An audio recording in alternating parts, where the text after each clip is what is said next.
welcome back to my vlog, part 2 of chapter 1 of this thing about the will. What is it we're after? It's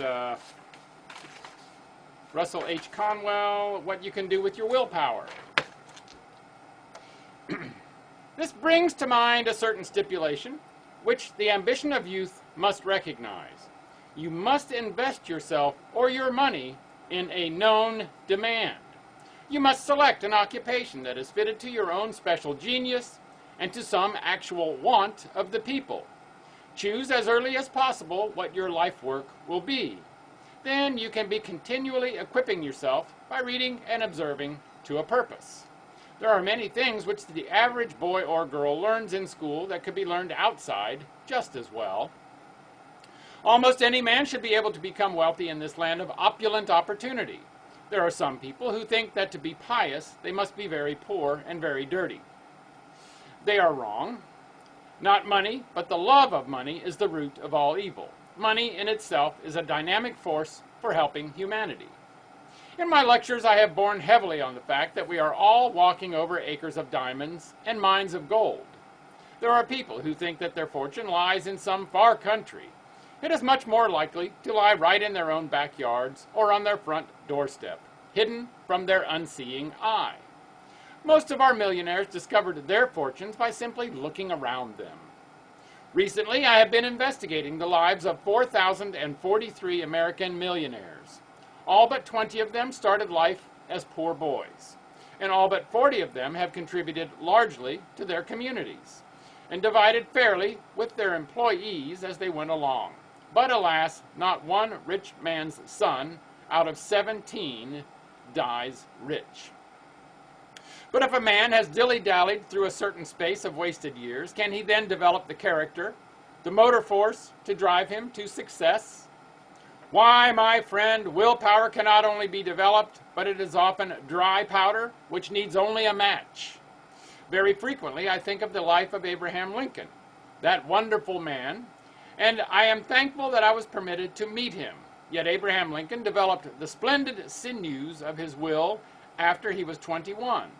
Before that, he was just a roving, good-natured sort of a chap. Always have I regretted that I failed to ask him what special circumstance broke the chrysalis of his life and loosened the wings of his will.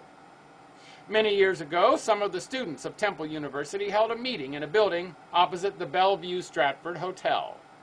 As they were leaving the building, they noticed a foreigner selling peanuts on the opposite curb. While buying peanuts, they got to talking with the fellow and told him that anyone could obtain an education if he was willing to work for it. Eagerly, the poor fellow drank up all the information he could get. He enrolled at Temple University and worked his way through, starting with the elementary studies. He is today an eminent practicing physician in the national capital. Often I think of an office clerk who reached a decision that the ambitions which were stirring in his soul could be realized if he could only get an education.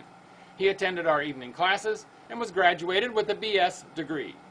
He is now the millionaire head of one of the largest brokerage houses in the country.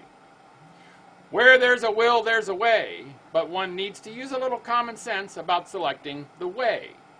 A general may determine to win a victory, but if he hurls his troops across an open field straight into the leaden sweep of the enemy's artillery, he invites disaster and defeat.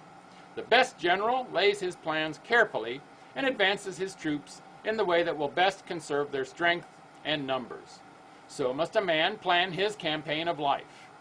No man has a right, either for himself or for others, to be at work in a factory or a store or anywhere else unless he would work there from choice, money, or no money, if he had the necessities of life.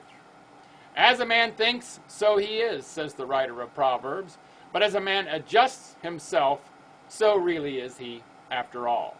One great trouble with many individuals is that they are made up of all sorts of machinery that is not adjusted, that is out of place. No belts on the wheels, no fire under the boiler, hence no steam to move the mechanism. Some folks never take the trouble to size themselves up, to find out what they are fitted to do, and then wonder why they remain way down at the bottom of the heap. I remember a young woman who told me that she did not believe she could ever be of any particular use in the world. I mentioned a dozen things that she ought to be able to do. If you only knew yourself, I said, you would set yourself to writing. You ought to be an author. She shook her head and smiled, as if she thought I was making fun of her. Later, force of circumstances drove her to take up the pen, and when she came to me and told me that she was making $3,000 a year in literary work and was soon to go higher, I thought back to the time when she was a poor girl making $3 a week when she failed accurately to estimate herself. That's the end of the first chapter of what you can do with your willpower. Make it a great day, and bye for now.